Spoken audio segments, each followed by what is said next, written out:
The Senate will come to order. I ask everyone to please rise and recite the Pledge of Allegiance. Pledge allegiance to the flag, the United States of America, to the republic for which it stands, one nation, under God, indivisible, liberty and justice for all. In the absence of clergy, let us bow our heads in a moment of silent reflection or prayer. Reading of the journal.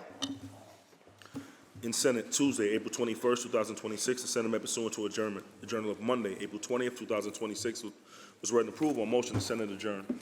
Without objection, the journal stands approved as read. Presentations of petitions, messages from the Assembly. Secretary will read. Senator Skoufis moves to discharge from the Committee on Housing, Construction, and Community Development, Assembly Bill number 3126B, and substituted for the identical Senate Bill 6368B, third reading calendar 236. Senator Brisport moves to discharge from the Committee on Judiciary, Assembly Bill number 8305, and substituted for the identical Senate Bill 8372, third reading calendar 675. So ordered. Messages from the Governor.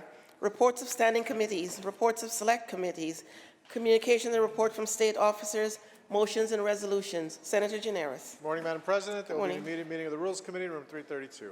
There will be an immediate meeting of the Rules Committee in room 332. The Senate stands at ease. Senate stands at ease.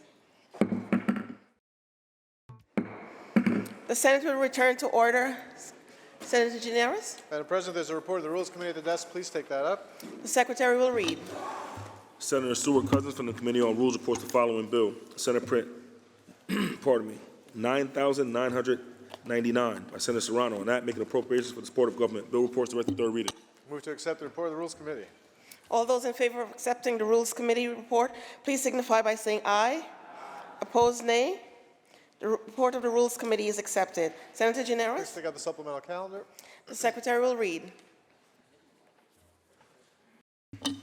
Calendar number 822, Senate Print 9,999 by Senator Serrano, and that making appropriations for the support of government.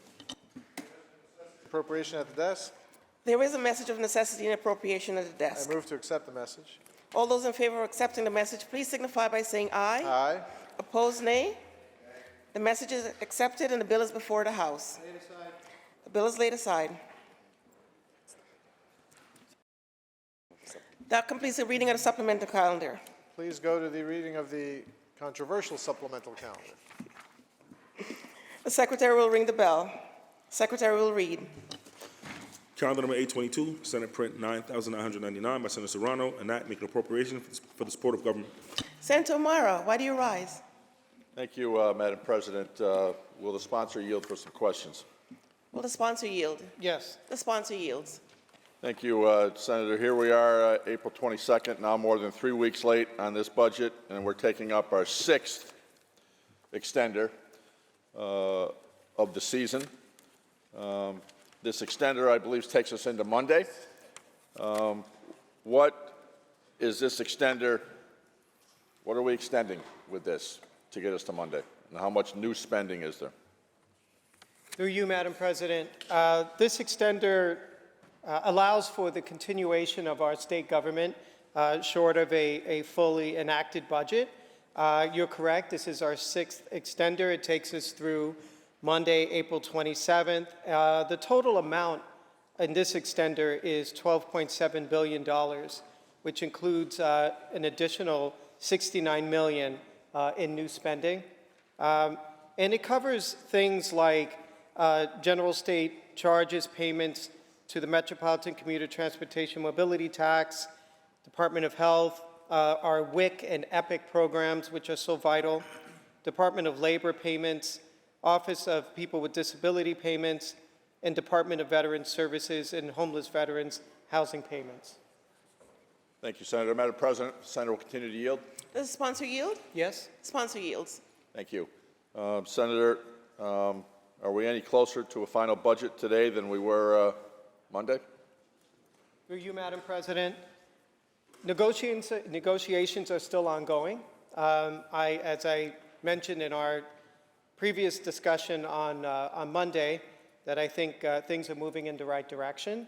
There is certainly a sense of urgency involved, and all parties are very much interested in closing this down. But again, as I said, budgets are about priorities, and while it is important to have things done on time, and I'm all about deadlines and so on. It's also, I think, more important to have a good budget that reflects the needs of all New Yorkers, issues involved with economic development, funding for our parks, for arts and culture, for so many different things. It's really important that we have a very good budget, and we have been moving, I think, steadily towards an agreement, and hopefully we will have that done. Thank you, Senator. Madam President, the Senator will continue to yield. Senator Yield? Yes? Senator Yields. Senator, we have a joint budget conference committee set up that we're supposed to follow in the budget process. Are there any joint conference committees scheduled? Madam President, no. You, Madam President, the Senator will continue to yield. Senator Yield? Yes. The Senator Yields. Have any table targets been set for the various budget subcommittees to have something to work with on maybe not the major items of the budget? Through you, Madam President, no. Madam President, will the Senator continue to yield? Senator Yield? The Senator Yields. Senator, on the major issues that at least we've been reading about in the news, since we really get no information here, the issues holding it up, modifications to the CLCPA, auto insurance reform, seeker process, New York for all, and the ever-present pressure to increase taxes. Are any of those major issues solidified in agreement yet? Through you, Madam President, as I mentioned before, there are ongoing discussions on these and many other issues involved in this budget. It is obviously a very complicated task, but the bill before us does not contain any of those policy issues. The bill before us is an extender to ensure the operation of state government, to provide for some very basic funding to ensure that we meet our needs and obligations as a state. But the policy issues that we read about and that we hear about, those are not before us at this moment. Thank you, Senator. Madam President, will the Senator continue to yield?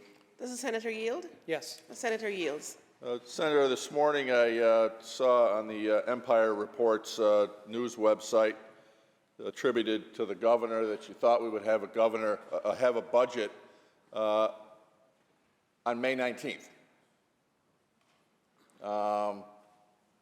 There was really no attribution to where that came from. Are you aware of the governor having taken this position that we're still a month away from the budget?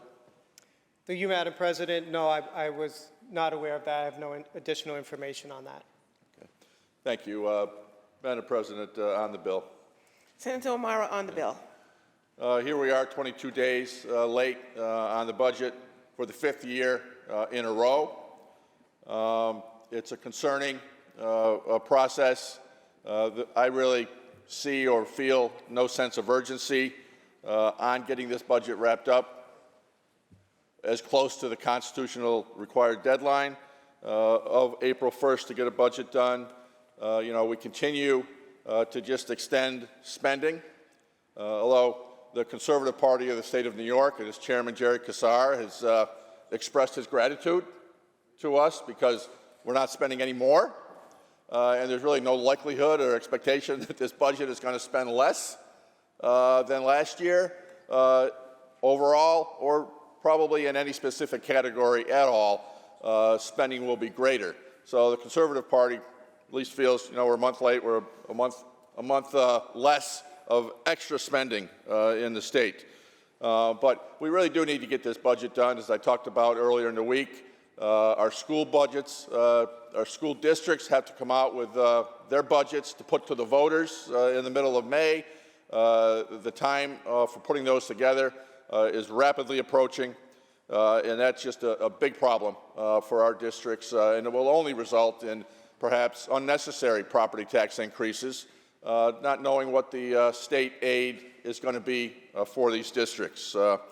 So we really need to get moving here, and if the governor is really saying that it's going to be May 19th, that's another month away, and we're getting no information here from the majority on where any of these major issues that are the sticking points, where they stand, what's being proposed, whether there's any language, whether there's any resolution on anything. It's just it's concerning. So I just implore the majorities and the governor to let's get together and nail this thing out and do what we're supposed to do, our most important job of the year as elected representatives in the state legislature to get this budget done. Thank you, Madam President. Thank you, Senator. Are there any other senators wishing to be heard? Seeing and hearing none, the debate is closed. The secretary will ring the bell. Read the last section. Section 15, this action will take effect immediately.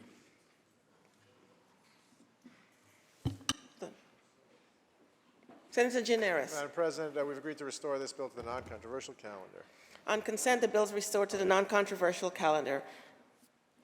Call the roll. Dabo, Gianaris Kruger, Ort, Stuka, and Zellner. Announce the results. In relation to calendar 822, voted in the negative. Senator White, ayes 57, nays 1. The bill is passed. Senator Gineris, that completes the reading of the controversial calendar. Okay, let's move back to motions and resolutions. We will begin with previously adopted resolution 1699 by Senators Sepulveda and Stavisky. Please read that resolution's title and call on Senator Stavisky. Secretary will read. Resolution 1699 by Senator Sepulveda, memorializing Governor Kathy Hochul to proclaim April 14, 2026 as Bangla New Year Day in the state of New York. Senator Stavisky on the resolution. Yes, thank you, Madam President, and thank you to the leader and to Senator Gianaris for bringing this resolution up today. As was said, April 12th, hope is the new year for the people from Bangladesh. And we have a long history of folks from Bangladesh, starting in the late 19th century, coming to the United States, particularly to New York City and to Queens County in particular. In fact, the number that is cited is 10,000 people per year. And when they arrive in our communities, they very quickly become leaders in both the business community and education, in technology, in healthcare, in arts and literature, etc. And they make an incredible contribution to not only the business, the economy, but also the cultural life of living in New York City's communities. And in fact, I was interested to learn that Bangla is the 6th most spoken language in the world. And that is an incredible number of people who've had a very significant impact on life in the United States. In 2023, with redistricting, my lines changed, and I represent many people from Bangladesh, and I don't want to leave out a community, but many live in Queens Village, in Floral Park, in Hollis, etc. And they have made not only a significant impact on the community in various areas, but I have found them to be so welcoming. They have quickly become my friends. We work together on many issues. And when I mention this to my colleagues, they all shake their heads and say yes. And that is a quality that is sorely needed. So we're joined here today in the gallery by a number of leaders in the Bangladesh community and the foundation, and I apologize, Muktahara, known as NRB,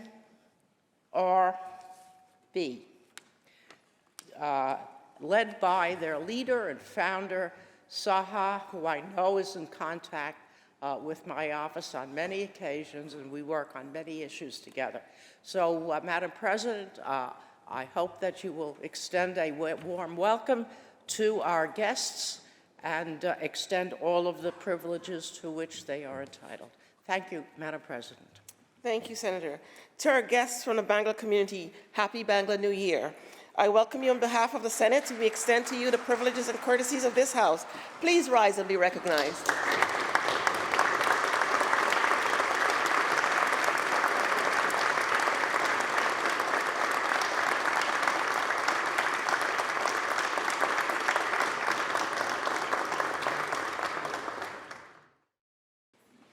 The resolution was adopted on March 10th.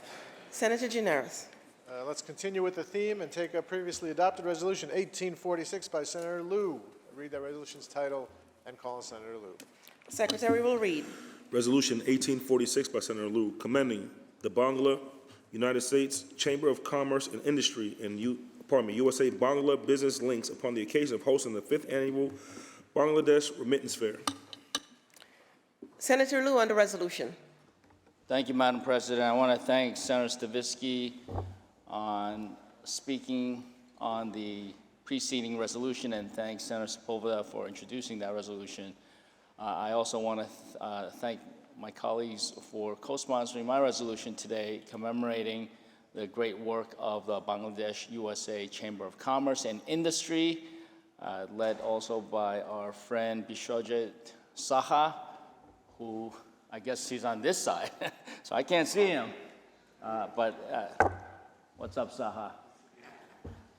Anyway, I think Senator Senator Stavisky already explained a great deal of the immense contributions of the Bangladeshi American community that we have thriving in Queens, but also in many other parts of the state of New York. In addition to education, culture, history, and other aspects and strengths that the community brings to the great state of New York, they clearly bring a great deal of hard work ethic as well and success in small business and enterprise. And the Chamber of Commerce and Industry is just one of the organizations, perhaps the leading organization, that brings together the business community within the Bangladeshi American community. And they, in turn, not only provide for their families here in New York, but also contribute immensely to our economy. And they, in turn, invest in the motherland in Bangladesh, where they have remitted billions of dollars over the years. So they, in effect, contribute to the global economy as well. I want to thank them for all their hard work and contributions, and Madam President, I hope that you can recognize them as well. Thank you. Thank you, Senator. To the members of the Bangla Chamber of Commerce, I wish you continued success. I welcome you on behalf of the Senate. We extend to you the privileges and courtesies of this House. Please again rise and be recognized.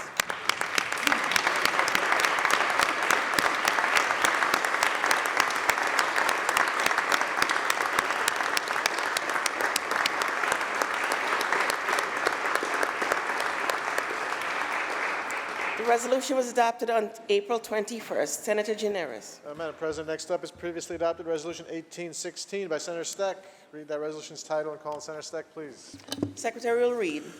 Resolution 1816 by Senator Steck, congratulating the Bolton Central School boys varsity basketball team and coach Cody Cobra upon the occasion of capturing the Class D state championship. Senator Steck on the resolution.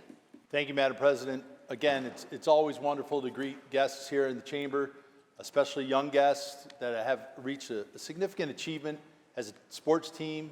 The Bolton boys Class D state champions are here with us today. Bolton, for those of you that don't know, is a small town on the west shore of Lake George in Warren County, just up the road from where I live. A lot of you know, a lot of the basketball fans here know that most of the time the state championship games are played in Glens Falls. Unfortunately, if there's one downside to this is that instead of getting to play in front of a home-time crowd, the championship happened this year in Binghamton, but they amassed a 26-1 record for the year, very impressive. And the championship game, they defeated Sackett's Harbor Patriots 66-49, so it wasn't even close. Another North Country team, right, Senator Walczyk? Okay. But anyways, it's great to have you all here and your coaches, a tremendous achievement. In that championship game, one of their players, Jace Hubert, scored his career 1,000th point. and that's impressive, but also as impressive is that he joined two other teammates that also scored 1,000 for the season, Jackson Egloff and Liam Foy. So, it takes a team, and certainly those individual accolades are nice, but I know that those boys also recognize that they didn't get there alone. And just briefly, the team that's with us here today, Lance Corey, Jackson Egloff, Abram Figueroa, Liam Foy, Sam Foy, Jacob French, Will Hens, Jace Hubert, Andy Morehouse, Brendan Pagan, Jack Foe, Teddy Phelps, John Romer, varsity boys coach Cody Kober, the assistant coach Angel Figueroa, the athletic director Mark Andrew Kovics is here, as well as the school superintendent Chad Shippey.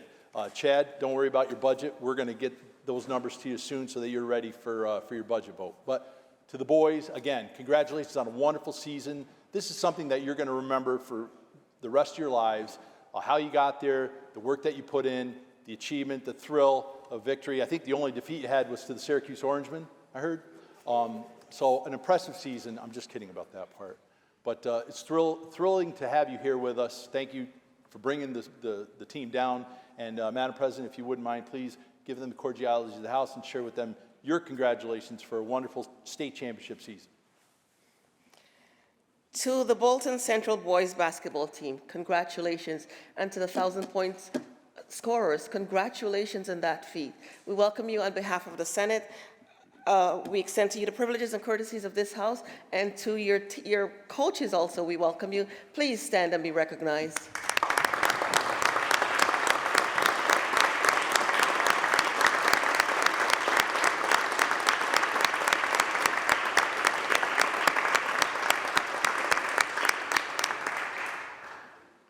The resolution was adopted on March 31st. Senator Gianaris. Next up, previously adopted, Resolution 1395 by Senator Prasad and Senator Harcum. Please read that resolution's title. I'll call on Senator Harcum. Secretary will read. Resolution 1395 by Senator Prasad, commemorating the 56th annual anniversary of Earth Day on April 22nd, 2026. Happy Earth Day. Senator Harcum on the resolution. Thank you, Madam President, and thank you for sponsoring this important resolution. Happy Earth Day, everyone. Want to thank Madam Leader for bringing this resolution forward as well. Earth Day is a day of renewal. It's a community day.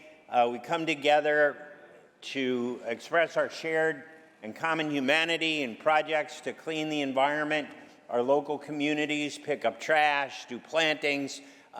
It's really just a great educational community bonding day. And yet, in this chamber, we have, I believe, a more serious responsibility on Earth Day. It's our job to set policies to address the challenges we face, which are many. We talk a lot about emissions. We talk about PFAS. We talk about water quality and water infrastructure funding. We talk about emissions. There are a lot of things that we address in this chamber and have done so in a bipartisan way on many of these issues. And yet, serious issues still remain. The American Lung Association came out with a report yesterday, I believe, and just after having taken a quick look at it, 2 million seniors and children in New York State live with unhealthy levels of air pollution. 2 million vulnerable seniors and children in the state of New York still live with dangerous air pollution on a daily basis. And yet, while we should be making progress, here in New York, we've canceled New York Sun. We put on hold the All-Electric Buildings Act. We put on hold the 100-foot rule. We put on hold cap and invest. And now we're talking about rolling back our signature climate law, the CLCPA. And so I just want to remind folks on this Earth Day that when we talk about these issues, the CLCPA is not an accounting document. It's a public health document. And we're talking about these 2 million children and seniors who are breathing unhealthy air. And that's why we passed that law. And so there may be changes to that that come through the budget process. I recognize that. But let us all be cognizant, please, that while we have made great progress in this great state, and we have a lot of work that we can be proud of on a bipartisan basis, we have so much more work to be done.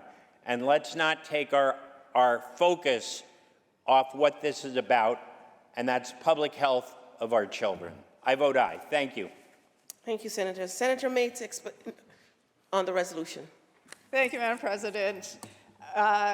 All of us celebrated last week when the crew of the Artemis came back from the moon, and we saw the beautiful photographs that they took, and it kept reminding me of that photograph from Apollo 17 in 1972 that's known as the blue marble, that beautiful image of the Earth taken from space, which was a very, very powerful image at the time to remind people living on this planet that it is a small planet.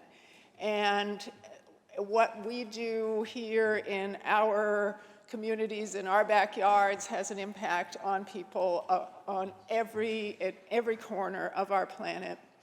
Our atmosphere is a small atmosphere. It is very thin, and we absolutely depend on it for our survival, for agriculture, for any kind of stability that we have in terms of understanding what our climate, what to expect of our climate, and how to live our lives and produce food and have homes that are safe. And so the work that we're doing to try to address the climate crisis is about everyone living on this earth and protecting that tiny film of atmosphere that we all need to be responsible for. I'm very proud of some of the work we did yesterday here and the work that we are trying to do, and I join Senator Harckham in saying we've got to keep working on this as if our lives depended on it, because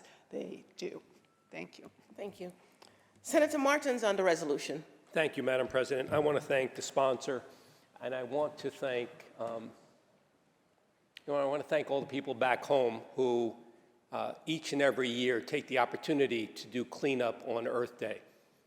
As you all know, I represent a district that encompasses the North Shore of Nassau County from the Queens line to the Suffolk line. So we have a concerted effort to not only maintain our communities, but specifically those coastal areas that are most impacted. And it's really beautiful to watch the community come together in that way. And we should celebrate that in each of our districts. And then in a broader sense, Madam President, to the point that our colleague just made, yes, we have a responsibility to the environment. I think we all agree to that. We all do. We all live on the same planet. We all breathe the same air. We're all impacted by what happens in other places. There are no boundaries that limit our exposure to what happens somewhere else. But I also think we should celebrate the progress that this state has made over time, that our residents have made because of policies that have been in place for decades.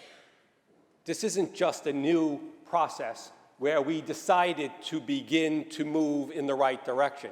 It's been taking place literally for decades, where we are at a point where our carbon footprint as a state is small. It can be smaller, but it's small. So let's celebrate the successes that we've had as a state, and then let's remember that we need to do more. My concern, Madam President, is that we place artificial dates on things, and then we trigger certain consequences. Now, I would say that our first responsibility in this chamber to our residents is to make sure that they're safe. Make sure that they have heat in the winter, make sure that they have access to energy and electricity, and that when we have natural disasters, storms, hurricanes, nor'easters, that they have access to energy so that they can keep themselves safe. So in the context of moving forward and continuing our efforts collaboratively in a bipartisan way to reach the end goal, let's not lose sight of what the real issue here is. We will get there together as long as we don't set artificial dates that aren't going to be met for the purpose of virtue signaling that we are somehow doing something beyond what we are able to do, because our responsibility is first and foremost to make sure that those who are most vulnerable in our societies continue to have access to safety in their homes and for their families. So yeah, we're heading in that direction, and that's the great news. Now, I just read a statistic that we are 15% below our carbon footprint just over the last 30 years. So we're getting there, and we'll continue to get there together. But let's not forget that it can't come at the expense of the safety of our residents. Let's celebrate Earth Day. Congratulations. Thank you to the sponsor. I vote aye. Thank you, Senator. Senator Sanders on the resolution. Thank you, Madam President. It is good that we take a day where we speak of the earth, our shared heritage, and we say the things that we need to ensure that we're making it work.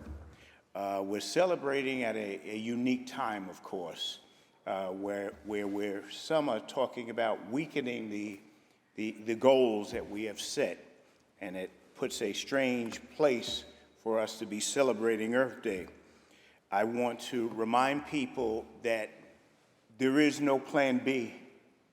There is no planet B if we don't get this one right.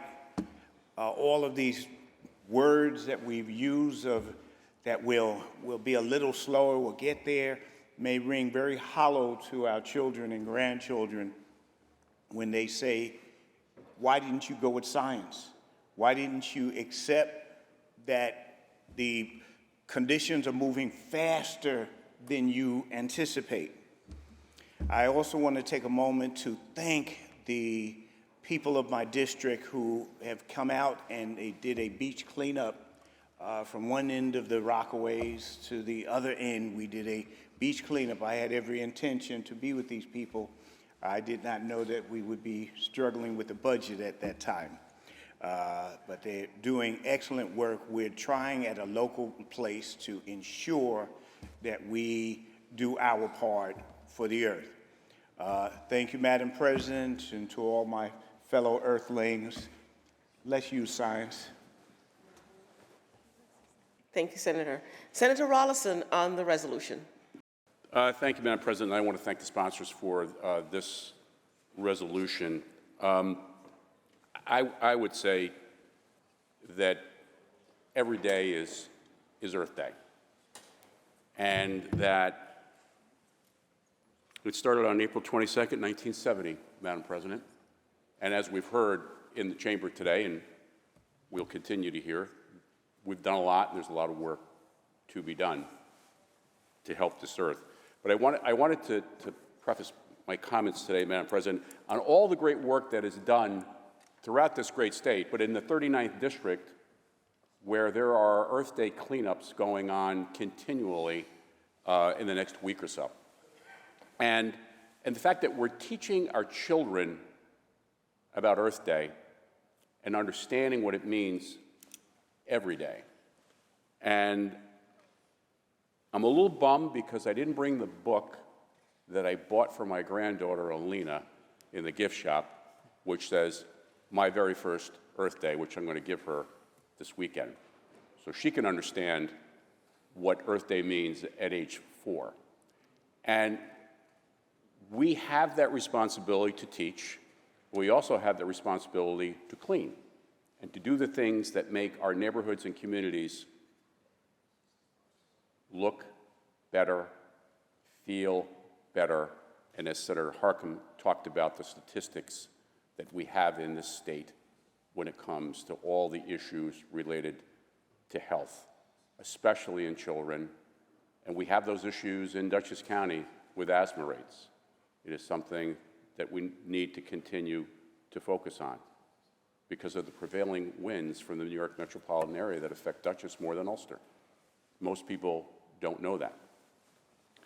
But again, getting back to the 39th district, and I'm just going to throw this out to my colleagues today, we started something called the 7-minute cleanup. I'm just going to leave with this. You can clean a lot in 7 minutes. And we've encouraged people to do that in front of their homes, in front of their stores. 7 minutes can keep a block, a street, and a neighborhood clean. So we're going to be talking more about that 7-minute cleanup, but on Earth Day, again, I wanted to thank the sponsors of this. I want to thank this chamber for the work that they do. And again, Madam President, every day is Earth Day. Thank you.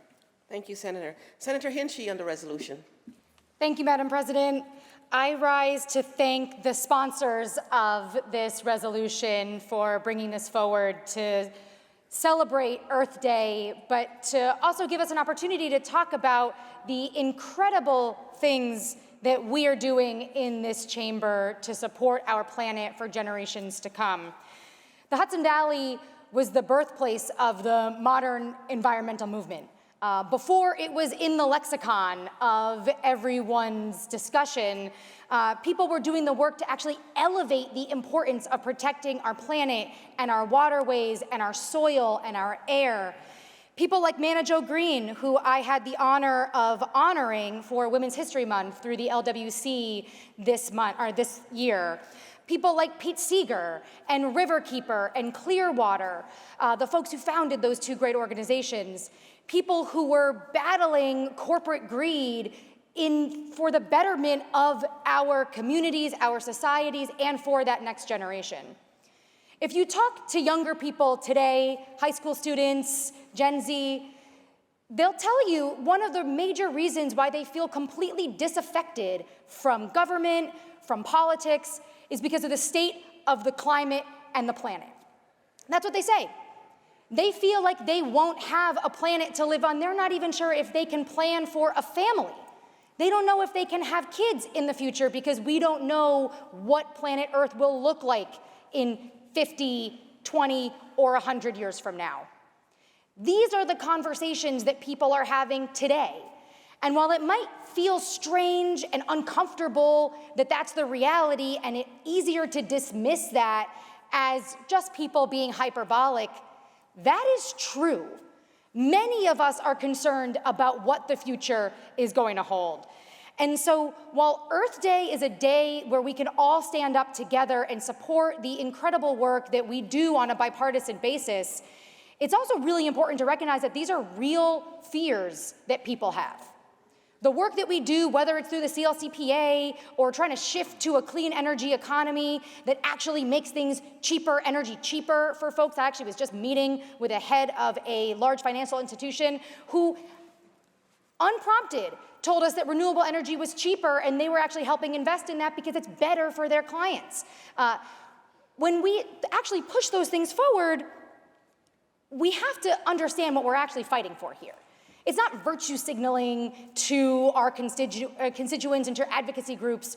We're actually trying to make sure that we have a planet and a future to live for. So I thank the sponsors of this resolution, and I am hopeful that through the rest of this session and beyond, we can really understand what people are facing in this moment when we're talking about the climate crisis. Thank you. Thank you, Senator. The resolution was adopted on January 21st. Senator Gineris. Thank you, Madam President. Let's move on to previously adopted resolution 1927 by Senator Salazar. Read that resolution's title and call on Senator Salazar. The Secretary will read. Resolution 1927 by Senator Salazar, memorializing Governor Kathy Hochul to proclaim April 19th through 25th, 2026 as Crime Victims' Rights Week in the state of New York. Senator Salazar on the resolution. Thank you, Madam President. This resolution marks this week as Crime Victims' Rights Week in the state of New York, consistent with National Crime Victims' Rights Week. It is a recognition that represents our renewed commitment to every New Yorker who has been harmed, who has sought justice, and who deserves to be heard. This year's national theme is Listen, Act, advocate. I want to emphasize those words for a moment because they cannot be abstract. They must be a call to action. What do we mean by listen in this context? Far too often, survivors of crime are spoken about rather than spoken with and heard. They navigate court systems that were not designed with them in mind. We have processes that make it complicated for victims to access the support they need, whether that is legal support, financial, psychological, or medical support. Survivors are asked to relive the worst moments of their lives in cold, bureaucratic settings. They are told their cases have been closed, their perpetrators released, their benefits exhausted, with little explanation and without compassion. Listening means building systems where survivors have a real voice, not just a case number. To act. Awareness without action is hollow. Action looks like investing in services, streamlining access, and removing every barrier between a survivor and the support they are owed. An aspect more difficult for our society to reckon with is how often incarcerated individuals are survivors of crime themselves, now part of a cycle of violence. Providing responsible parties when a crime is committed with rehabilitative opportunities is critical to ensure that they properly heal, transition back into society, contribute positively to our communities, and end these perpetual cycles of harm. We've made progress as a state in our efforts to address the needs of New Yorkers impacted by crime. In 2019, we passed the Domestic Violence Survivors Justice Act. However, we've seen many cases in which this important law has not been applied as intended to support survivors.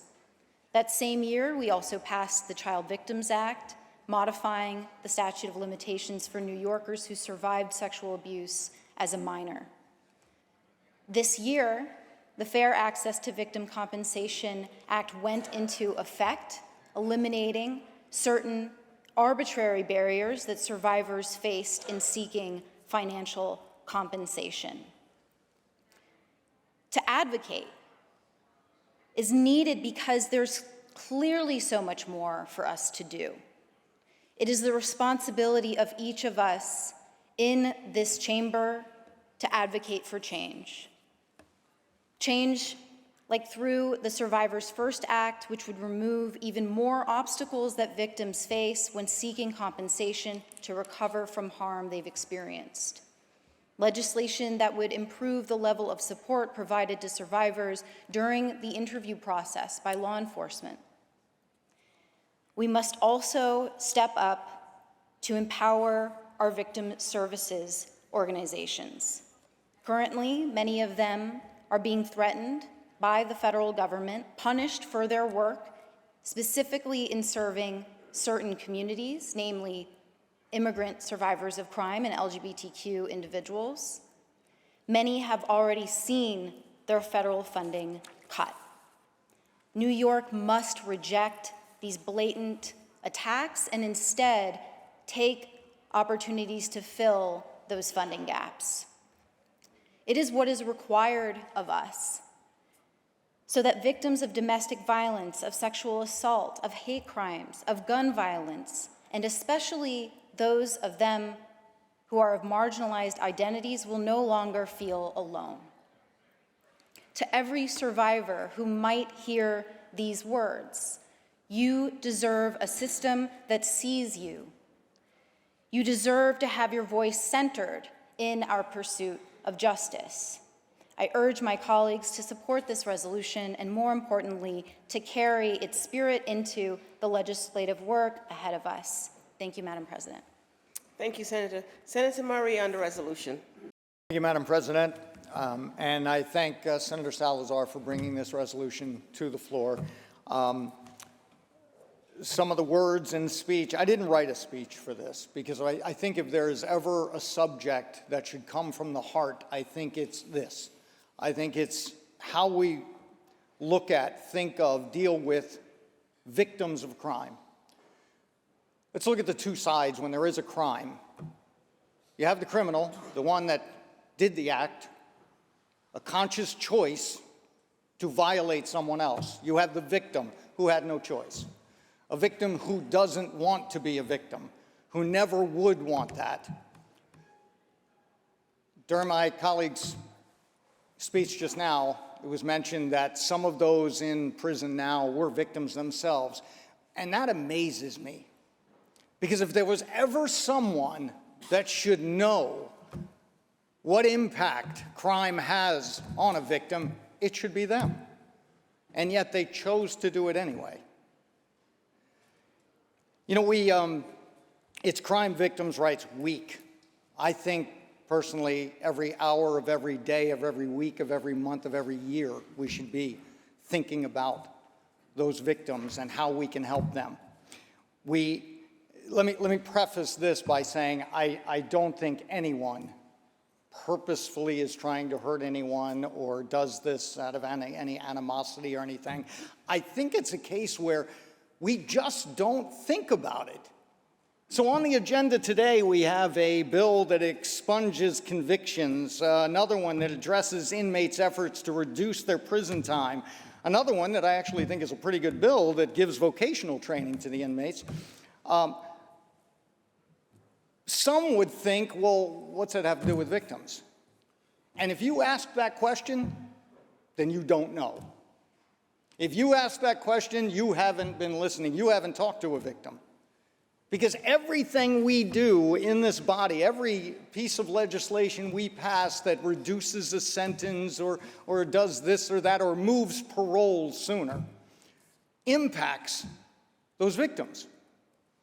This past Sunday, every week, every year when National Victims' Rights Week comes up, it's kicked off by vigils that are held all over. And I attend those every year. If I had one wish, it would be that every policymaker and every lawmaker in this state would have to attend that vigil.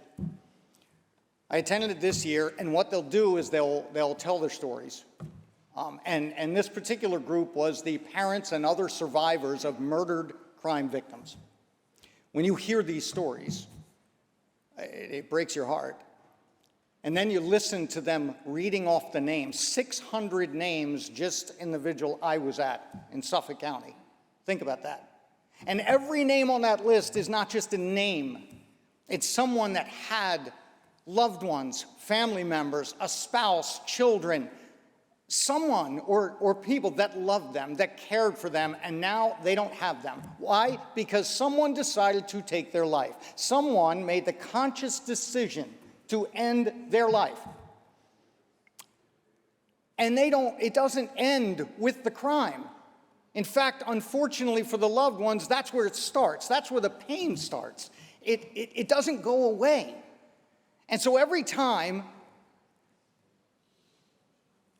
the convicted criminal goes for parole and it's denied, and then they want to appeal, we want to give them an appeal, and then we want to move up the next parole hearing. But what you're forgetting is every parole hearing, every time that comes up, the victims have to relive it. And I assure you, they don't wake up that morning and say, oh, I think I'll tell my story today. No, they're putting that testimony together. As my colleague said, they have to go before this cold bureaucratic group of people they don't know and tell the most intimate, painful story of their lives to fight to keep the person that took their loved one from getting out. What I would say is this. I just ask this and I just wish this. Just consider them. Every day we should do what this week is about. We should think about the crime victims and the impact that what we do here has on them, because I promise you, it impacts them. I want to thank Leader Ort and my colleague, Senator Rollison. Leader Ort approved, I guess you would say, us having crime victims roundtables across the state over the past few months, where we met with law enforcement, district attorneys, crime victims advocates groups, but most importantly, we met with victims and listened to them. And I got to tell you, it was amazing to hear some of these stories, but to also hear some of the things that they say they experienced that never crossed my mind. We didn't even think about it. But it gave us the fuel to move forward. We're going to be releasing a report about all of the information that we got from that. And it's the victims first agenda, because the victims need to come first. That should be our first thought. How will it impact them? And I hope we'll read this report. I hope we'll consider what policy changes or what things that we can do here to help give them. They'll never completely get peace, but to just help a little and to send the message that it's not just Crime Victims' Rights Week, it's every day. Every day, we will hear you, we will consider you, we will think of you. So with that, I thank the sponsor again for bringing the resolution to the floor, Madam President. I proudly vote aye. Thank you, Senator. Senator Martins on the resolution. President, I have nothing left to say. I want to thank my colleague for his thoughts. I think he was extraordinarily eloquent. I add my own comments to his and would just urge our colleagues, when we decide to pass laws in this chamber that sometimes don't prioritize our victims, that we think twice about the opportunities that we have to give justice to victims and their families in the context of other things that sometimes we're trying to achieve. Thank you, Madam President. I vote aye. Thank you, Senator. The resolution was adopted on April 21st. Senator Gineris. I guess our colleague had something left to say after all, Madam President. Next up, previously adopted resolution 1925 by Senator Hinchey. Please read that resolution's title. Call on Senator Hinchey. Secretary will read. Resolution 1925 by Senator Hinchey, memorializing Governor Kathy Hochul to proclaim May 2026 as Lyme Disease Awareness Month in the state of New York. Senator Hinchey on the resolution. Thank you, Madam President. If you spend any time outdoors, you know that Lyme disease and other tick-borne illnesses are a major threat. And we have a responsibility to drive up public awareness and promote early detection. While the Hudson Valley has historically been a hotspot for Lyme, we are now seeing it in nearly every corner of New York State, and it's on the rise. Tick emissions have jumped 145% in a single year, according to the Upstate Tick Testing Laboratory. And SUNY researchers are predicting that an early and tick-heavy season this year because of rising temperatures. And that is true. We're already seeing it. We're doing this resolution today in the end of April because May has become actually too late for Lyme and tick-borne disease awareness for anyone in our communities. Because of the warm weather that we had just about a week ago, ticks were prevalent everywhere. Personally, in one day, I pulled 3 ticks off of my dog as they were running through the woods. If you talk to anyone in our communities, they've already had major run-ins with wood ticks and deer ticks, kind of in every corner of our state. And this year is going to be especially bad because of the winter that we had.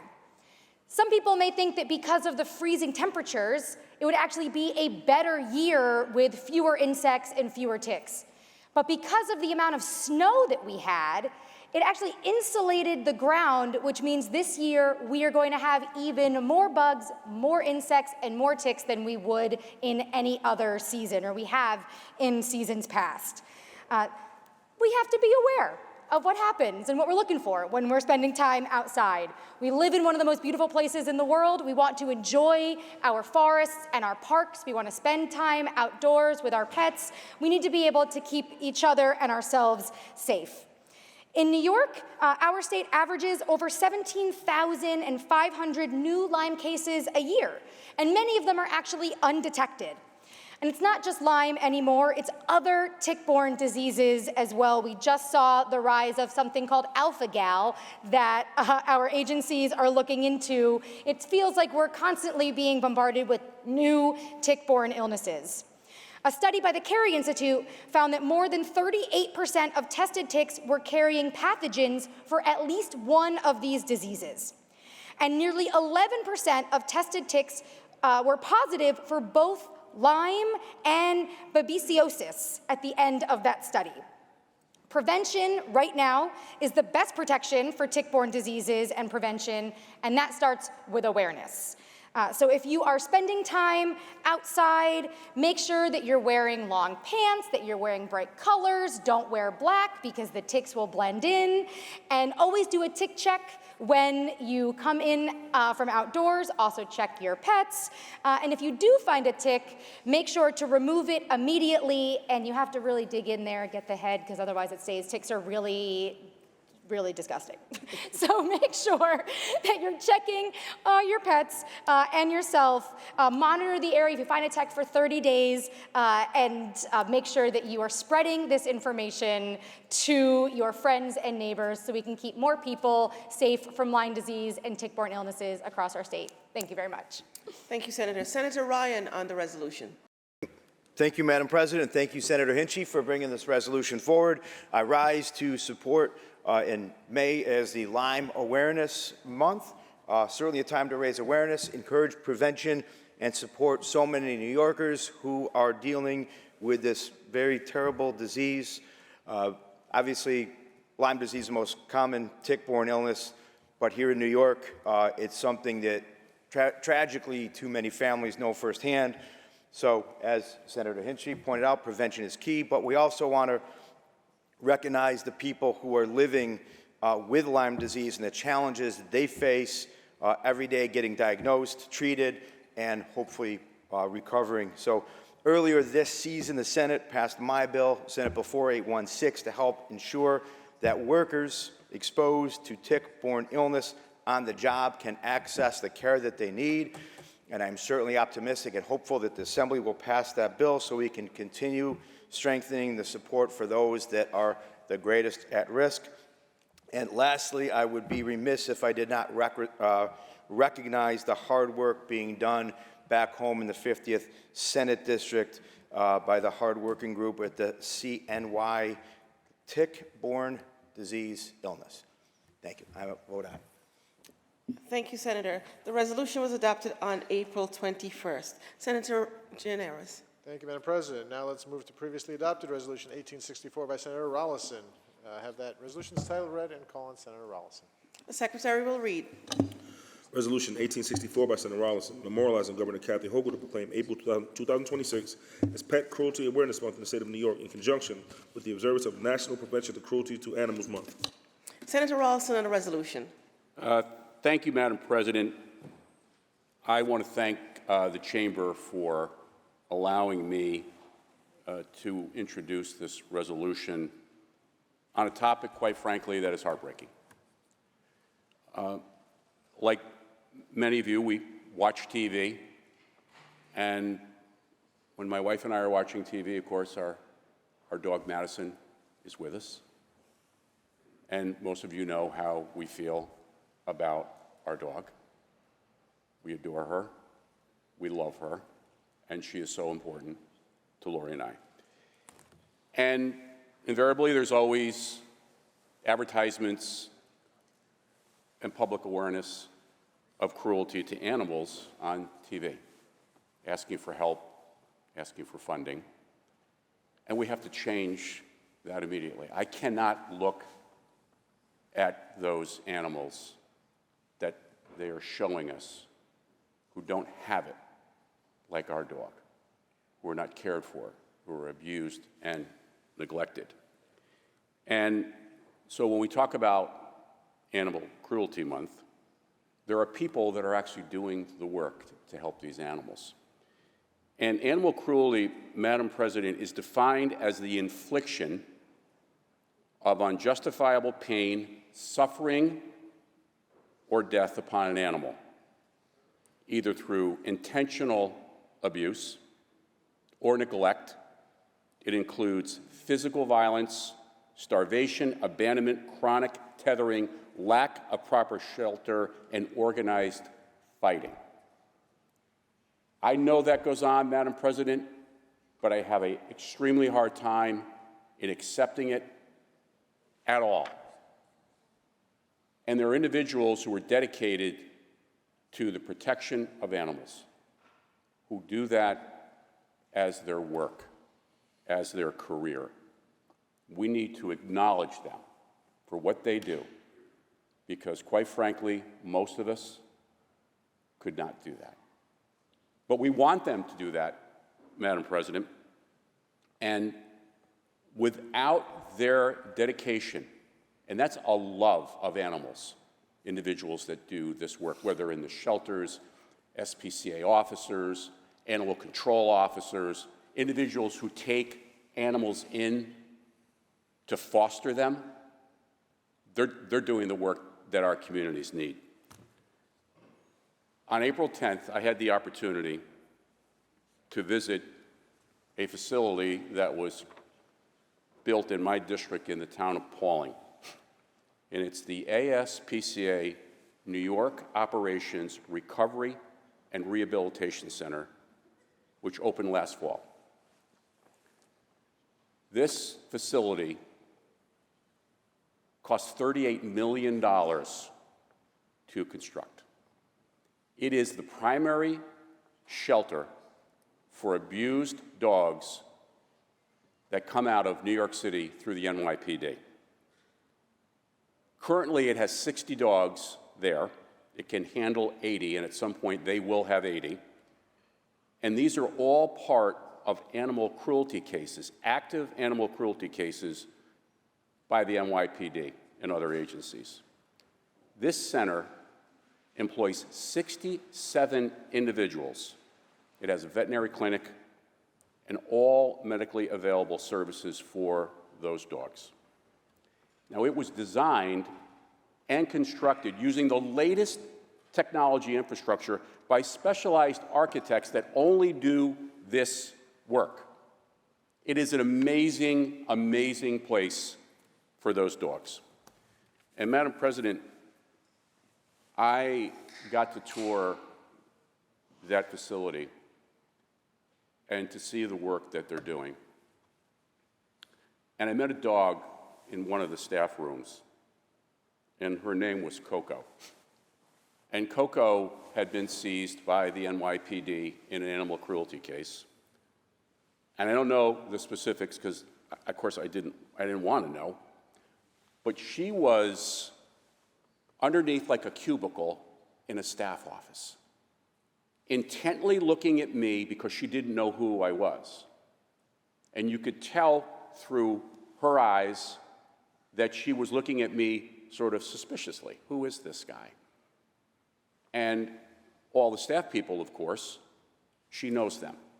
And she's with them because they are working on getting her to a point where she can be with other people and maybe someday can be adopted. And I'll end with this, Madam President, is that the love and the care that I saw that day in Pauling was so heartfelt.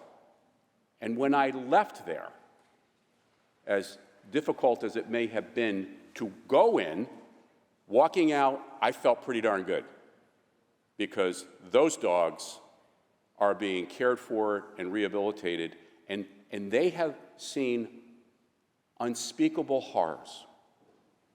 And they can't stand up for themselves, Madam President.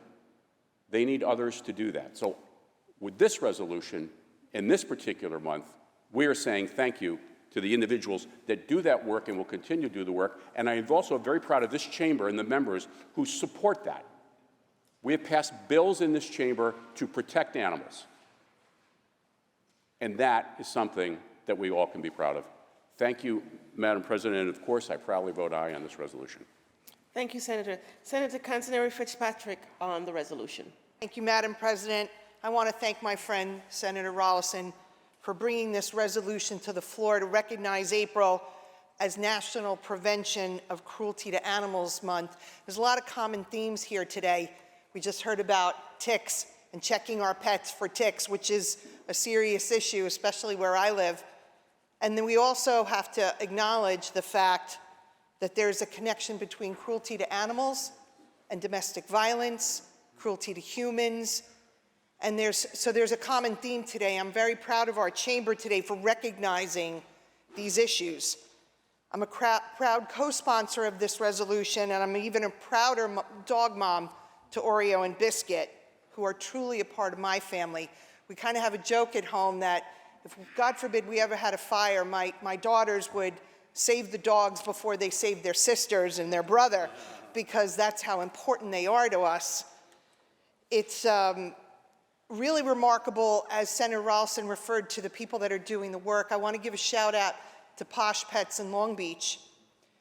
Within the last few months, they took on 40 or so animals from an abandoned home, and it was well above the number of animals that they could take on.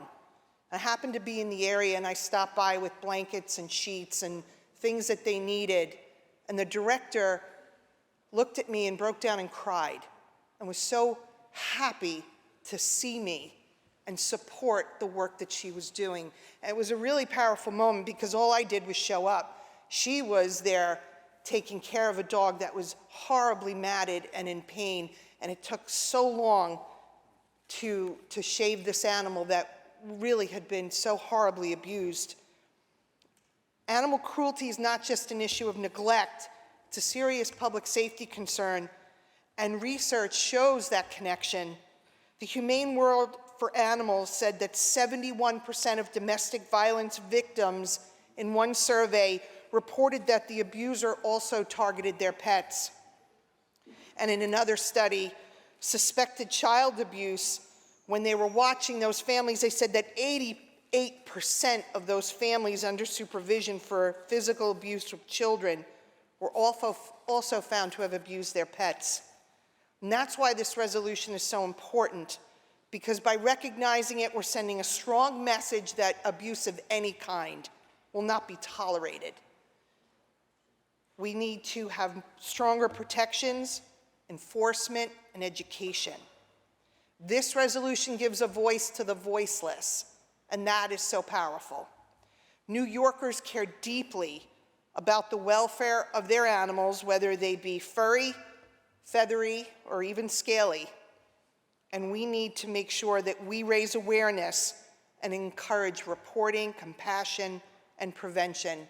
So thank you again to the sponsor. Thank you, Madam President. I proudly vote aye.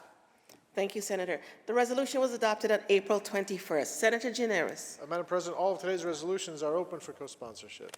The resolutions are open for co-sponsorship. Should you choose not to be a co-sponsor, please notify the desk. Senator Gineris. Please take up the calendar. The Secretary will read. Calendar number 236, Assembly number 3126B by Assembly Member Lunsford, an act to amend the executive law. Laid aside. Calendar number 290, Senate Print 3974A by Senator Sepulveda, an act to amend the correction law. Read the last section. Section 9, this act will take effect immediately. Call the roll. Dabo, Giannaris Kruger, Orr, Stewart-Cousins, White.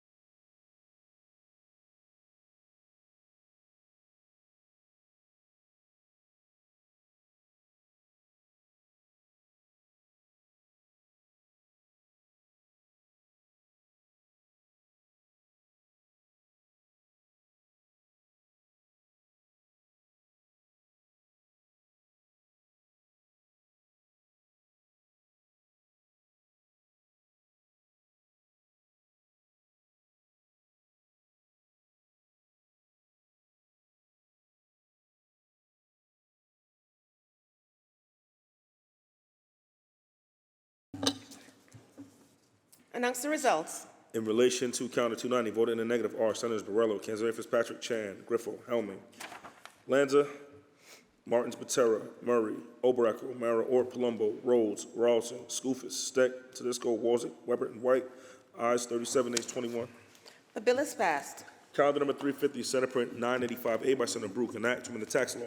Read the last section. Section 2, this act shall take effect on the first day of the sales tax quarterly period. Call the roll. Addabbo, Giannaris Kruger, Ort, Stewart-Cousins, Zellner. Announce the results. Ayes 58. The bill is passed. Calendar number 384, Senate Print 940 by Senator Sanders, an act to amend the social services law. Read the last section. Section 2, this act shall take effect on the 180th day if it shall become a law. Call the roll. Addabbo, Giannaris Kruger, Ort, Stewart-Cousins, Zellner. Announce the results. Ayes 58. The bill is passed. Calendar number 541, Senate Print 2393 by Senator Passard, an act to amend the general business law. Read the last section. Section 2, this act shall take effect on the 90th day if it shall become a law. Call the roll. Addabbo, Giannaris Kruger, Ort, Stewart-Cousins, Zellner. Announce the results. Ayes 58. The bill is passed. Calendar number 587, Senate Print 329A by Senator Bailey, an act to amend the criminal procedure law. Read the last section. Section 2, this act shall take effect on the 60th day if it shall become a law. Call the roll. Addabbo, Giannaris Kruger, Ort, Stewart-Cousins, Zellner.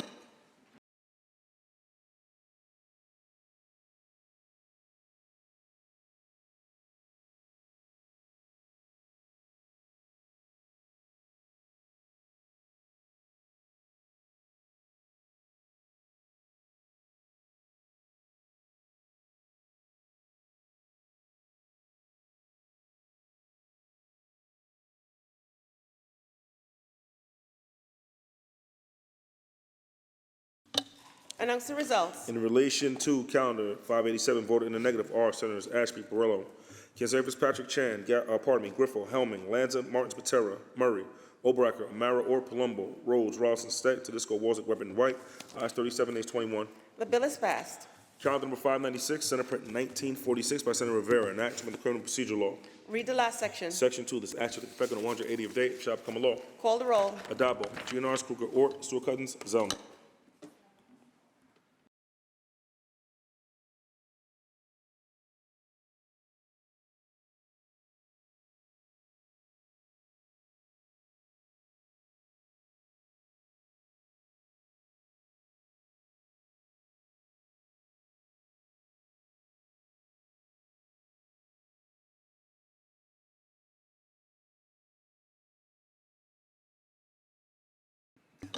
Announce the results. In relation to calendar 596, voted in the negative are Senators Ashby, Borrello, Kenseth Fitzpatrick, Chan, Griffo, Helming, Lanza, Martinez, Martins, Matera, Murray, Obracker, O'Mara, or Palumbo, Rhodes, Rawson, Steck, Tedisco, Warwick, Weapon, White. Ayes 36, nays 22.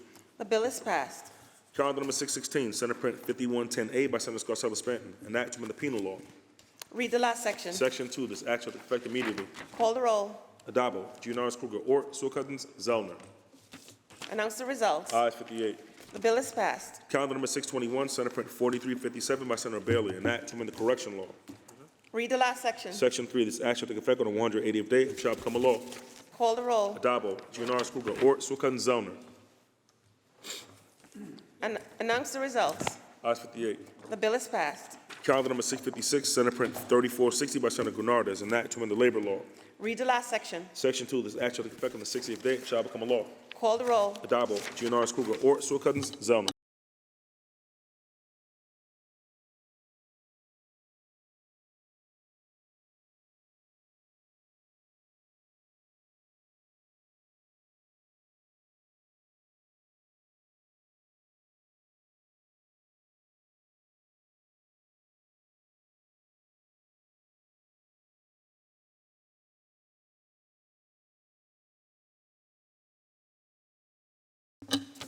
Announce the results. In relation to calendar 656, voted in the negative are Senators Ashby, Borrello, Kenseth Fitzpatrick, Chan, Griffo, Helming, Lanza, Martins, Matera, Murray, Obracker, O'Mara, or Palumbo, Rhodes, Rawson, Steck, Tedisco, Warwick, Weapon, White. Ayes 37, nays 21. The bill is passed. Calendar number 664, Senate Print 4464A by Senator Mayer, an act to amend the general municipal law. Read the last section. Section 3, this act shall take effect on the 180th day and shall become a law. Call the roll. Addabbo, Giannaris Kruger, Ort, Stewart-Cousins, Zellner.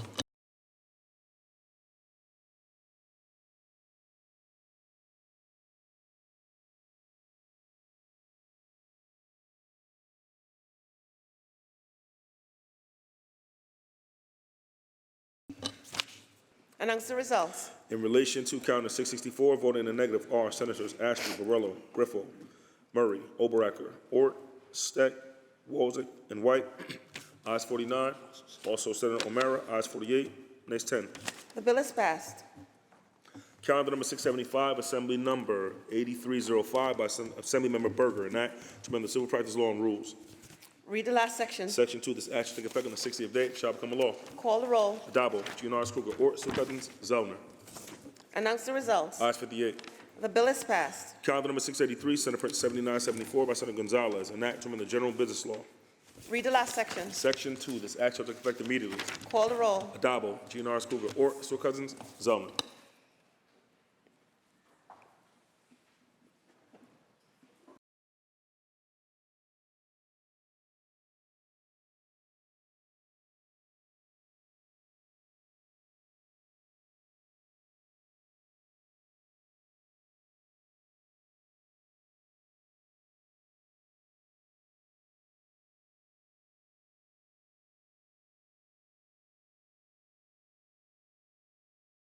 Announce the results. In relation to calendar 683, voted in a negative are Senators Ashby, Borrello, Helming, Matera, Murray, Obrack, O'Mara, Ort, Palumbo, Rhodes, Steck, Tedisco, Wozik, Weber, and White.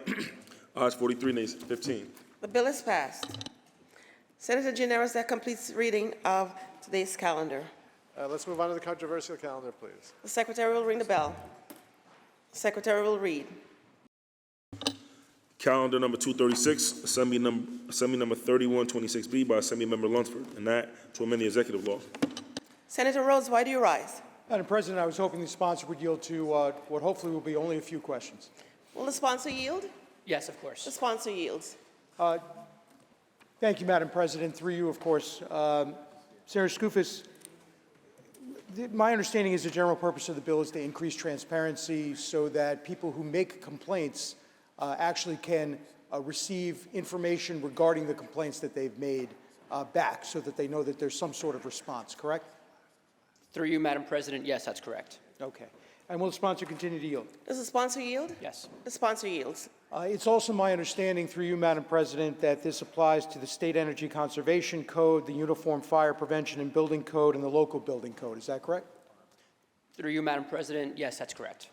Will the sponsor continue to yield? Does the sponsor yield? Yes. The sponsor yields. And through you, Madam President, this would include violations of village, town, or other localities' building codes as well, correct?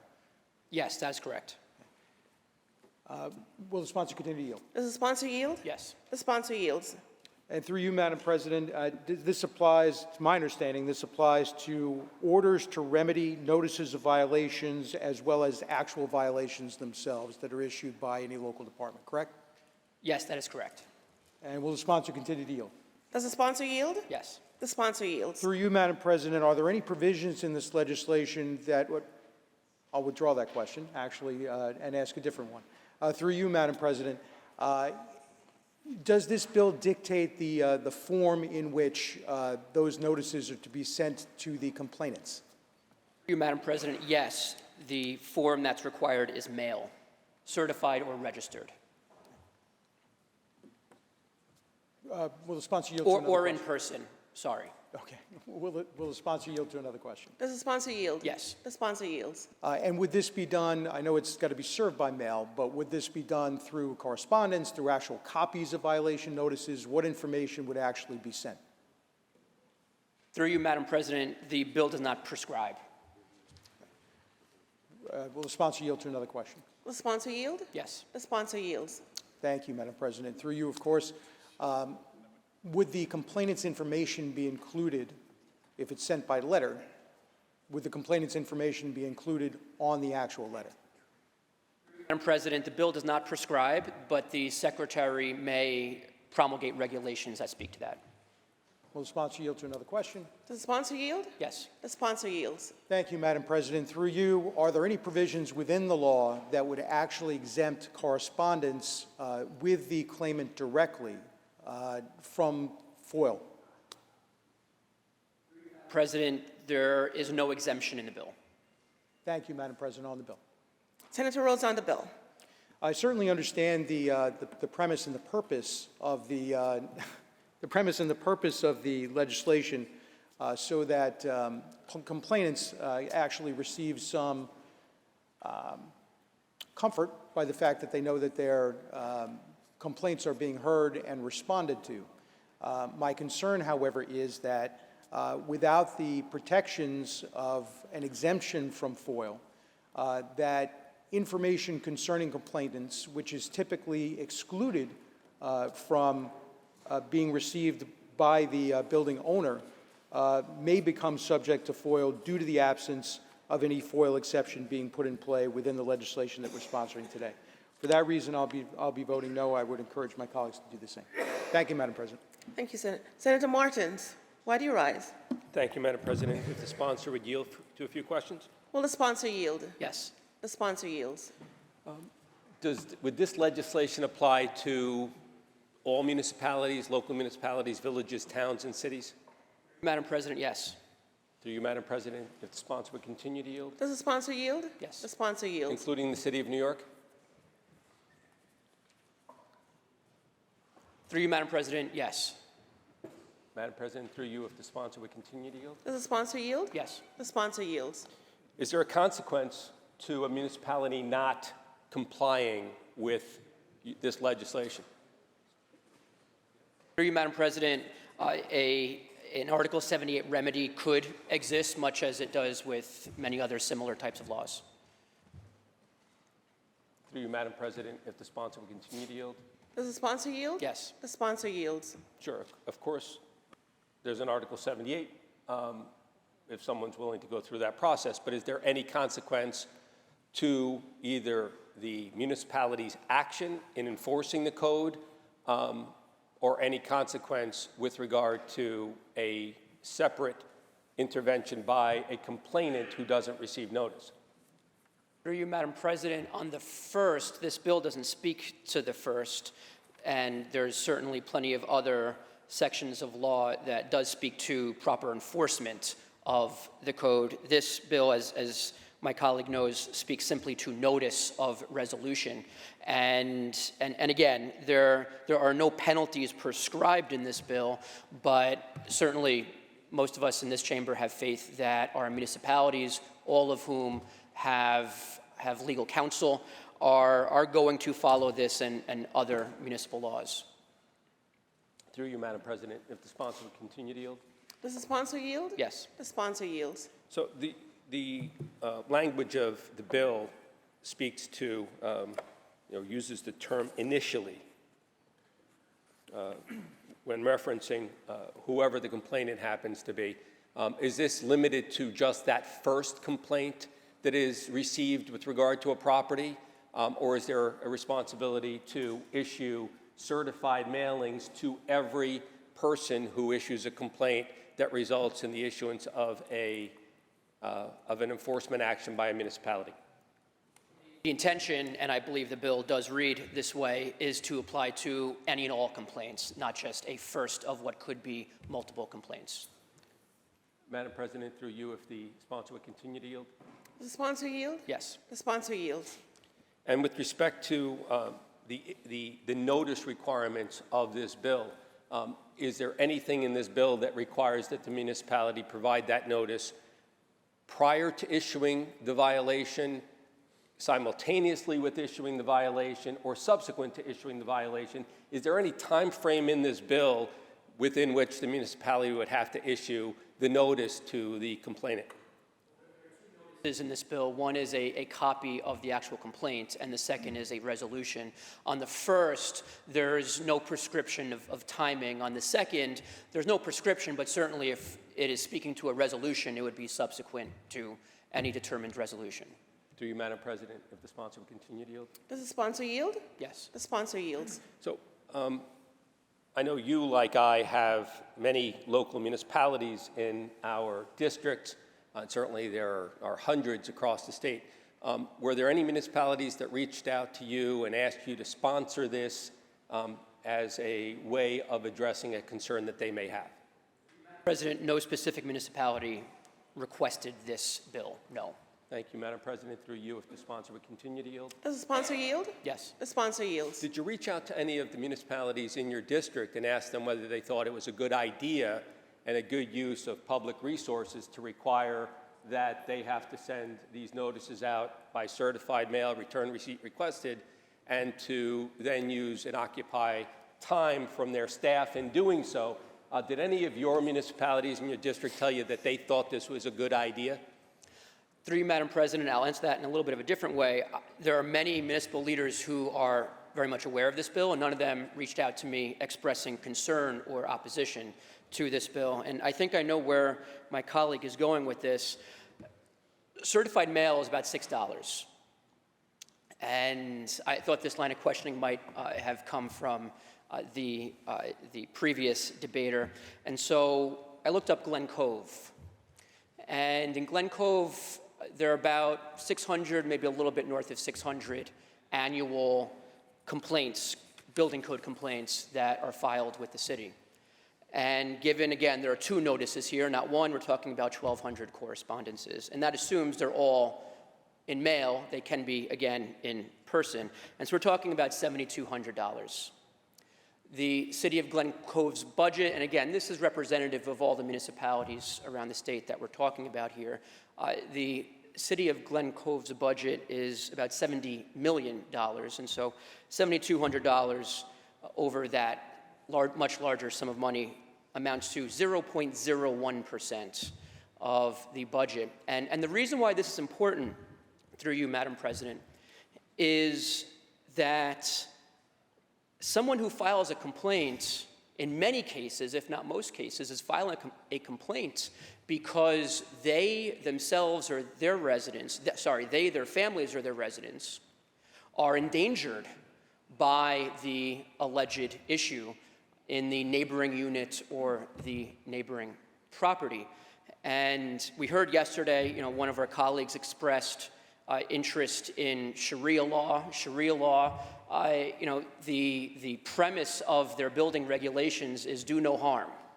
In New York State, our building code's premise is certainly to protect those in that residence, to protect first responders who may enter that residence, and to protect the neighbors of that residence. And if there is an illegal natural gas hookup, if there's an overloaded electrical box, if there's hazardous waste on a neighboring property, that does not just endanger the residents of that property, but it could potentially endanger the residents of neighboring units or the neighboring properties as well. And so it is critically important that those who file these complaints do hear back and are provided notice as to whether that potentially dangerous situation and problem is resolved.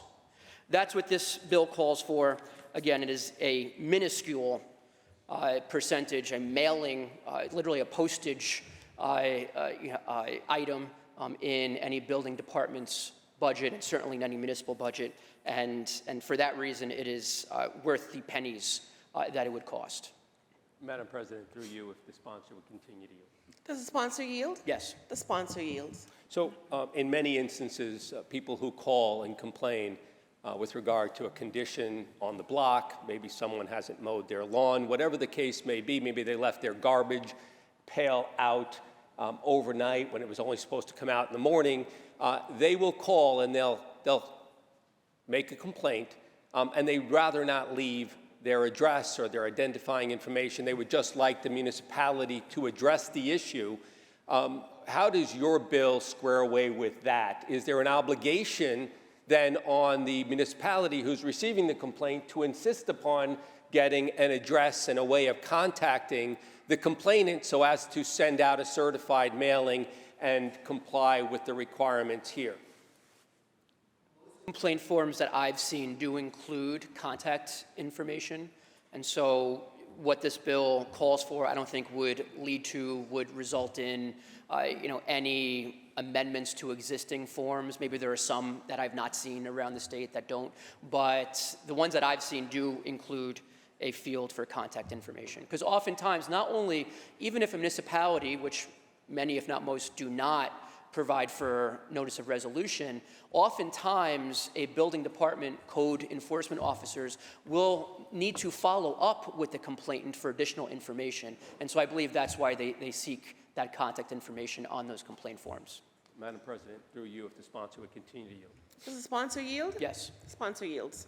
So are you familiar with the fact that not every municipality has a policy requiring a written complaint form be filled out, and that oftentimes, and frankly, probably most of the time, the complaints actually come in by phone by people who, although they have a concern, do not want to leave their name. They'd rather remain anonymous.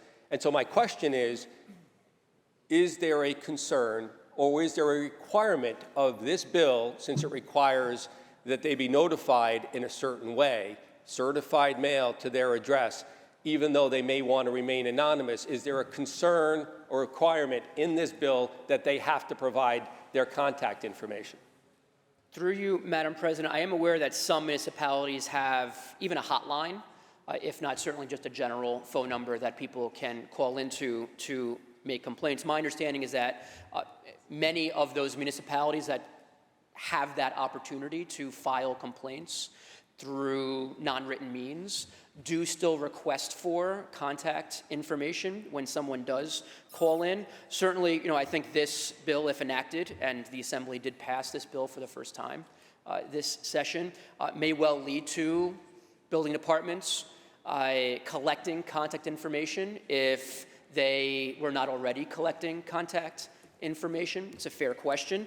There's nothing that prevents the Secretary in promulgating regulations from redactions or exemptions from FOIL. That is something that your colleague raised in the previous debate that I think is a fair point, and one that we can work with the Secretary on following enactment. Through you, Madam President, if the sponsor would continue to yield. Does the sponsor yield? Yes. The sponsor yields. You opened up the possibility during our discussion here, and for purposes of creating a record, I want to be clear. And it's important, certainly, to people who are out there complaining about something and a condition in their neighborhood who do not want to leave a name. Would this then prevent the municipality from acting upon a complaint where the complainant would not leave their name or their contact information, and therefore not put an obligation on the community or the municipality to address that complaint? Through you, Madam President, no. Okay. Madam President, on the bill. Senator Martins on the bill. Thank you, Senator Skoufis. So, look, City of Glen Cove, $70 million budget, 600, I guess, violations or ordinance violations issued. I'm glad you picked Glen Cove. Great. The reality is, as I'm sure everybody in the room knows, Glen Cove is in my district, so it's pretty convenient. And kudos to you, Senator Skoufis, for picking that as well. But that doesn't mean that the number of people who actually filed complaints with regard to those were 600 people. It could literally be thousands of people who are then obligated to be put on notice by certified mail. It doesn't speak to the multiplier of $6 for certified mail. And I assure all of you, and certainly the sponsor, that there's nobody in municipal government that's sitting on their hands waiting for something to do because they don't have anything to do and they'd like to occupy their time by filling out certified mailings to people who, frankly, may not even want it. Now, our municipalities are obligated to do these things, and they will investigate and they will proceed as they see fit. The idea of adding layers of bureaucracy and cost to our municipalities, and to what end? And what's most interesting here for me is if they just choose not to. They're not going to do it. They're not going to send out the certified mail, and somebody will bring an Article 78 to compel them to do so. Okay, that's not a threat, realistically. So let's understand what it is we're doing here. Just adding another layer and another obligation for someone to send out mailings if they get a complaint There'll be confusion as to whether or not they need to get person's name or address in order to put them on notice. And sometimes enough is enough. So it's not about the 600 mailings or the 6,000 mailings and the $6 per mailing. It really is about what is it that we're trying to address here. Now, if we had heard from the sponsor, Madam President, that there were municipalities out there that felt that this was a good idea and this was the best practice, okay. But that's not what we heard. If there were groups of people out there who stood up and said, no, this is something that needs to be addressed, all right, maybe we could. But I've got 43 villages and a city and 2 towns in my district. I have never gotten a request to support something like this. I, as a former mayor and village official, never thought that this was even remotely a good idea. It's good practice for the community and the building department to maintain regular contact with complainants when they want to be contacted, and certainly each municipality has the ability to do that. It's good practice. These are residents of the municipality. They're voters. They're people you want to actually engage with. So we don't need a bill to tell a municipality how to engage with their local community. But let's talk about the city of New York. How many complaints do they receive every year? To the building department. Think about how many complaints come through and have to be processed. You know, we had the number for Glen Cove. I wonder what that number would be for the city of New York. You know, I hear that there is a shortfall, budgetary shortfall in the city of New York, Madam President. It should be a concern for everybody. Billions of dollars in shortfall in the city of New York. You know, I even saw a video recently of the mayor of the city of New York tapping on a lens saying something about keeping a campaign promise about taxing the rich. You know, that's interesting because as far as I'm concerned, we here in this chamber have yet to vote on a budget. So I don't know where he says he's taxing the rich, but maybe he assumes everybody in this chamber has already signed off on a tax increase that has only been proposed. I don't know. We'll see what happens when that comes up. That should be a concern for all of us. But the cost that that's going to place on the city of New York to send out certified mailings, return receipt requested for the thousands, if not tens or hundreds of thousands of the complaints that they get for all kinds of things. You know, frankly, when you have 8 or 9 million people living in a city and all of those either rental or, you know, owner-occupied homes, and you have the opportunity for people to actually file complaints, it is incredible to me that we wouldn't consider what the impact would be for a place like the city of New York. Or, you know, let's go down the line. Let's talk about the city of Buffalo. Let's talk about the city of Rochester. Let's talk about the city of Syracuse or Albany or Binghamton or Yonkers, and what this is going to cost those municipalities who have hundreds of thousands of residents or millions of residents, and how much that's going to cost that municipality to actually comply with that. Not only in terms of dollars for certified mail, but also in terms of time for those people who actually work in those municipalities. And frankly, I guarantee you are not sitting on their hands waiting for something to do. They're busy. And we're going to take them away from the work that they're doing and actually have them filling out certified mail return receipts. To what end? So, some of you may think this is not a big deal. So what? It's another certified mailing. We'll just push another obligation onto our local communities. But the reality is, everything here provides a cost, takes someone away from something else that they would otherwise be doing, and is going to impact all of our communities, and again, to what end? So, I'll be voting no, Madam President. No surprise there.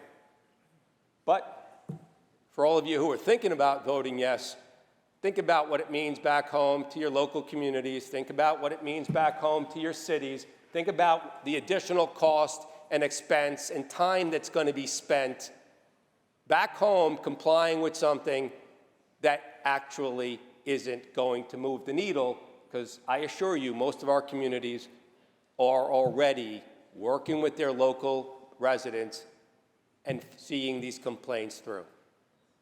So, again, here we are. Madam President, I'll be voting no to our sponsor. Appreciate the discussion. Thanks for the effort, but I think it misses the mark. Thank you, Madam President. Thank you, Senator. Are there any other senators wishing to be heard? Seeing and hearing none, the debate is closed. Senator Gineris? Madam President, we have agreed to restore this bill to the non-controversial calendar. The bill is restored to the non-controversial calendar. Read the last section. Section 4, this act shall take effect on the 180th day, shall become a law. Call the roll. Dabo, GNRS Kruger, or Sewell Cousins zoning. Senator Skoufis to explain his vote. Thank you very much, Madam President. I appreciate my colleagues for the debate. I want to respond. My colleague asked, to what end are we doing this? To what end are we requiring that what amounts to a rounding error, again, 0.01% of these municipal budgets, why are we requiring this? To what end? If I'm a neighbor and identify that the unit next to mine, the single-family house next to mine, has an illegal gas hookup that could lead to an explosion on my street or in my apartment building, and I file a complaint, I want to know how that's resolved on behalf of my family and myself and the safety of our neighborhood, our apartment building, be it what it may. So that is to the end that we're looking to pass this bill. This is a public safety bill. I know, there's the lens by which some of my colleagues across the aisle are looking at this legislation through the dollars and cents, and again, we're talking cents, not dollars. But this is a public safety matter. There are families who file complaints. Those complaints are on dangerous matters that could potentially affect not just folks in that unit where the complaint is located, but many others, potentially even dozens if it's an apartment building. That's why I vote yes. Thank you, Madam Leader. Senator Skoufis to be recorded in the affirmative. Senator Canzoneri Fitzpatrick to explain her vote. Thank you, Madam President. Unfortunately, this bill should have been tailored then to address safety concerns, because I'm thinking about the 14 villages that I represent, a town and a city, and having been a former village official, knowing that the building department in my hometown is staffed with 2 full-timers and 2 part-timers, thinking about the Hewlett Harbor Village, where they only have 2 employees in the entire incorporated village. And now it's not about the cost of the certified mailing. It's a cost of the time of those people that are already burdened with trying to do so much in so little time, and now we're adding to their job. We're taking away from the review of applications. We're taking away from the review of extensions on a home or other things that they could be doing. And unfortunately, we are once again burdening our local municipalities with another requirement. So on behalf of all of those people that I represent, I'm voting in the negative. Thank you, Madam President.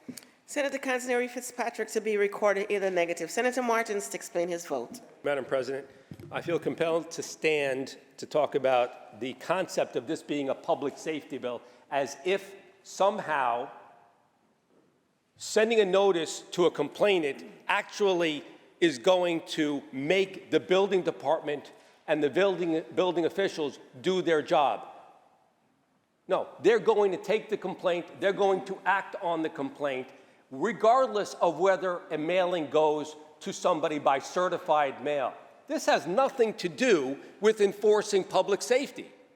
This has everything to do with adding bureaucratic layers, because, Madam President, I assure you that that municipality, from the mayor on down to every person who works in that municipality, is going to ensure that that complaint gets the attention it deserves, including sending people out there to issue the violation.